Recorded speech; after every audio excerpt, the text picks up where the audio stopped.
Hi all, welcome to my channel. ഇന്ന് നമുക്ക് easy ആയിട്ട് റെഡിയാക്കാൻ പറ്റുന്ന ഒരു ബട്ടർ ഗാർലിക് പ്രോൺസിൻ്റെ റെസിപ്പി നോക്കാം. ഉണ്ടാക്കിയെടുക്കാനായിട്ട് എളുപ്പമാണ്.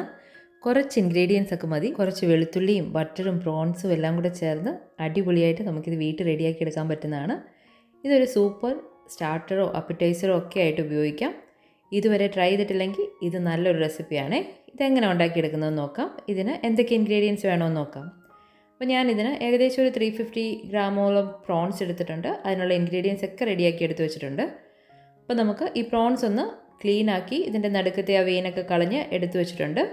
ഇനി ഇതൊന്ന് മാരിനേറ്റ് ചെയ്യണം. അതിനായിട്ട് ഞാൻ ആവശ്യത്തിന് ഉപ്പിട്ട് കൊടുത്തിട്ടുണ്ട്. അതുപോലെ തന്നെ 1/2 ടീസ്പൂണോളം പെപ്പർ പൗഡർ ഇട്ട് കൊടുത്തിട്ടുണ്ട്. 1/4 ടീസ്പൂൺ മഞ്ഞൾപ്പൊടിയും 1/2 ടീസ്പൂണോളം മുളക് പൊടി എടുത്തിട്ടുണ്ട്. ഞാൻ കാശ്മീരി ചില്ലി പൗഡറാണ് ഇട്ടേക്കുന്നത്. ഇതൊന്ന് മിക്സ് ചെയ്തിട്ട് മാരിനേറ്റ് ചെയ്യാനായിട്ട് ഒരു 30 മിനിറ്റ് മാറ്റി വയ്ക്കണം. ഇനി ഇതൊന്ന് ഫ്രൈ ചെയ്യാനായിട്ട് നമുക്ക് ആദ്യം 1 ടേബിൾ സ്പൂണോളം ഓയിൽ ഒഴിച്ചിട്ടുണ്ട്. അതിലേക്ക് 2 ടീസ്പൂണോളം ബട്ടർ ഇട്ട് കൊടുത്തിട്ടുണ്ട്. ഇതിൻ്റെ പേര് തന്നെ ബട്ടർ ഗാർലിക് പ്രോൺസ് എന്നാണ്. അപ്പോൾ ബട്ടർ നിങ്ങളുടെ ആവശ്യത്തിനനുസരിച്ച് നിങ്ങൾക്ക് ചേർത്ത് കൊടുക്കാം. ഞാൻ ഇതിലേക്ക് നമ്മൾ മാരിനേറ്റ് ചെയ്ത് വെച്ചേക്കുന്ന പ്രോൺസ് ഇട്ട് കൊടുത്തിട്ടുണ്ട്. ഇത് ഞാനൊരു ഹൈ ഫ്ലെയിമിൽ 2 to 3 minutes on medium high ഫ്ലെയിമിലിട്ടാണ് കുക്ക് ചെയ്യുന്നത്. അപ്പോൾ ഈ സൈഡ് നമ്മളൊരു 2 to 3 മിനിറ്റ്സോളം കുക്ക് ചെയ്യുന്നുണ്ട്. അതിൻ്റെ കളറൊക്കെ ഒന്ന് മാറി വരുമ്പോൾ ഒന്ന് തിരിച്ചിട്ട് കൊടുക്കുന്നുണ്ട്. ഇതുപോലെ ഞാൻ ഇത് കുക്ക് ചെയ്തെടുത്തിട്ടുണ്ട്. ഓവർ കുക്കാകാതെ തന്നെ നമുക്കിത് ഇതുപോലെ റെഡിയാക്കി എടുക്കാം. ഇപ്പം ഫ്രൈ ചെയ്തേക്കുന്ന ഈ പ്രോൺസ് നമുക്കൊരു പാത്രത്തിലേക്ക് മാറ്റി കൊടുക്കാം. അങ്ങനെ ഞാനിതെല്ലാം ഒന്ന് മാറ്റിയെടുത്തിട്ടുണ്ട്. ആ സെയിം പാനിലേക്ക് തന്നെ ഒരു 3 ടേബിൾ സ്പൂണോളം വെളുത്തുള്ളി ചെറുതായിട്ട് പൊടിയായിട്ട് അരിഞ്ഞത് ചേർത്ത് കൊടുക്കുന്നുണ്ട്. ഇതൊരു 1-2 മിനിറ്റ് ഒന്ന് നല്ലപോലെ ഒന്ന് വഴറ്റി കൊടുക്കണം. ഈ വെളുത്തുള്ളി ബട്ടറിനകത്ത് കിടന്ന് നന്നായിട്ടൊന്ന് മുരിഞ്ഞൊക്കെ ഒന്ന് വരുമ്പോഴത്തേനും നമുക്ക് ഇതിലേക്ക് 1 ടേബിൾ സ്പൂണോളം സവോള പൊടിയായിട്ട് അരിഞ്ഞത് ചേർത്ത് കൊടുക്കുന്നുണ്ട്. അതുപോലെ തന്നെ 1 ടേബിൾ സ്പൂണോളം ചതച്ച മുളകും ഒരു 2 ടേബിൾ സ്പൂണോളം സ്പ്രിംഗ് ഓണിയൻ ഉള്ളിത്തണ്ട് ഇതുപോലെ ചെറുതായിട്ട് പൊടിയായിട്ട് അരിഞ്ഞതും ചേർത്ത് കൊടുക്കുന്നുണ്ട്. ഇതിലേക്ക് ഞാൻ 1 ടീസ്പൂണോളം ബട്ടറും കൂടി ചേർത്ത് കൊടുത്ത് നന്നായിട്ടൊന്ന് വഴറ്റിയെടുക്കുന്നുണ്ട്.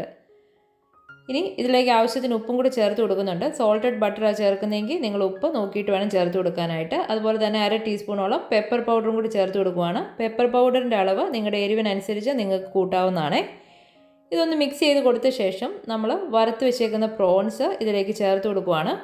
ഫ്ലെയിം ഒരു മീഡിയം ഫ്ലെയിമിലാണ് ഇട്ട് കൊടുത്തേക്കുന്നത്. അങ്ങനെ ഞാൻ ഈ പ്രോൺസ് എല്ലാം കൂടെ അതിലേക്ക് ചേർത്ത് കൊടുത്തിട്ടുണ്ട്. ഇനി ഈ പ്രോൺസ് നമ്മൾ ഈ പ്രിപ്പയർ ചെയ്തേക്കുന്ന ഈ മസാലയിലൊന്ന് കോട്ട് ചെയ്തെടുക്കുന്നുണ്ട് നന്നായിട്ട്. ഇതിലേക്ക് ഞാൻ 1 ടീസ്പൂണോളം ബട്ടറും ഒരു ഹാഫ് ലെമണിൻ്റെ ജ്യൂസും കൂടെ ഒഴിച്ചു കൊടുക്കുവാണ്. ബട്ടറിൻ്റെ അളവ് നിങ്ങൾക്ക് നിങ്ങളുടെ ഇഷ്ടത്തിനനുസരിച്ച് കൂട്ടുകയും കുറയ്ക്കുകയും ചെയ്യാം. ഞാനിതെല്ലാം കൂടി ചേർത്തിട്ടൊന്ന് മിക്സ് ചെയ്തെടുക്കുന്നുണ്ട്. ഈ മീഡിയം ഫ്ലെയിമിൽ തന്നെ കിടന്ന് ഇതൊരു മിനിറ്റ് ഒന്ന് കുക്കായി കഴിയുമ്പോഴത്തേനും നമ്മളിതിലേക്ക് ഫ്രഷ് ആയിട്ട് കട്ട് ചെയ്ത് വെച്ചേക്കുന്ന കൊറിയാണ്ടർ ലീവ്സോ പാസ്ലിയോ ചേർത്ത് കൊടുക്കാം. ഞാൻ കൊറിയാണ്ടർ ലീവ്സാണ് ചേർത്ത് കൊടുത്തേക്കുന്നത്. ഇത് റെഡി ആയിട്ടുണ്ട്. ഞാനിപ്പോൾ ഒരു ഡ്രൈ ആയിട്ടുള്ള ബട്ടർ ഗാർലിക് പ്രോൺസ് ആണ് ചെയ്യുന്നത്. അതുകൊണ്ട് ഞാൻ ഇതിൻ്റെ അകത്തുനിന്ന് ഈ പ്രോൺസ് എല്ലാം ഒന്ന് എടുത്ത് മാറ്റിയിട്ടുണ്ട്. അപ്പോൾ നമുക്ക് ഈ ഗ്രേവി ഇതുപോലെ കിട്ടും. ഞാൻ അതിൻ്റെ അകത്തുനിന്ന് എക്സസ് ആയിട്ടുള്ള ആ ഓയിലും ബട്ടറും കൂടെ ചേർന്ന് മിക്സ് ഒന്ന് എടുത്ത് മാറ്റിയിട്ടുണ്ട്. എന്നിട്ട് നമ്മുടെ ഈ വെളുത്തുള്ളിയൊക്കെ ഉള്ളതിൻ്റെ അകത്തോട്ട് ഒരു 3 ടേബിൾ സ്പൂണോളം വെള്ളം ഒഴിച്ചിട്ടുണ്ട്. അതൊന്ന് മിക്സ് ചെയ്ത് കഴിഞ്ഞ് അതിലേക്ക് ഒരു 1/4 ടീസ്പൂണോളം കോൺഫ്ലവർ ഒരു 2-3 ടേബിൾ സ്പൂണോളം വെള്ളത്തിൽ ഒന്ന് മിക്സ് ചെയ്തിട്ട് ഒഴിച്ചു കൊടുക്കുകയാണ്. ഇതൊന്ന് മിക്സ് ചെയ്തെടുത്ത് കഴിഞ്ഞാൽ നമുക്ക് ഒരു തിക്കായിട്ടുള്ളൊരു ഗ്രേവി സെപ്പറേറ്റ് ആയിട്ട് കിട്ടും. ഇത്രയേ ഉള്ളൂ നമ്മുടെ ബട്ടർ ഗാർലിക് പ്രോൺസ്. ടേസ്റ്റിയാണ് ഇത് കഴിക്കാനായിട്ട്. ഒരു അടിപൊളി അപ്പറ്റൈസർ ആയിരിക്കും. നിങ്ങൾ ഇതുവരെ ഇത് ട്രൈ ചെയ്തിട്ടില്ലെങ്കിൽ ഒരു ഡെഫിനറ്റ് ആയിട്ട് ട്രൈ ചെയ്ത് നോക്കേണ്ടതാണ്. എല്ലാവർക്കും ഇഷ്ടപ്പെടും. സിമ്പിൾ ഇൻഗ്രീഡിയൻസ് വെച്ച് സിമ്പിളായിട്ട് നമുക്കിത് ചെയ്തെടുക്കാം. വീഡിയോ ഇഷ്ടപ്പെട്ടെങ്കിൽ ലൈക്കും ഷെയറും സബ്സ്ക്രൈബും ചെയ്യണേ. Thank you for watching.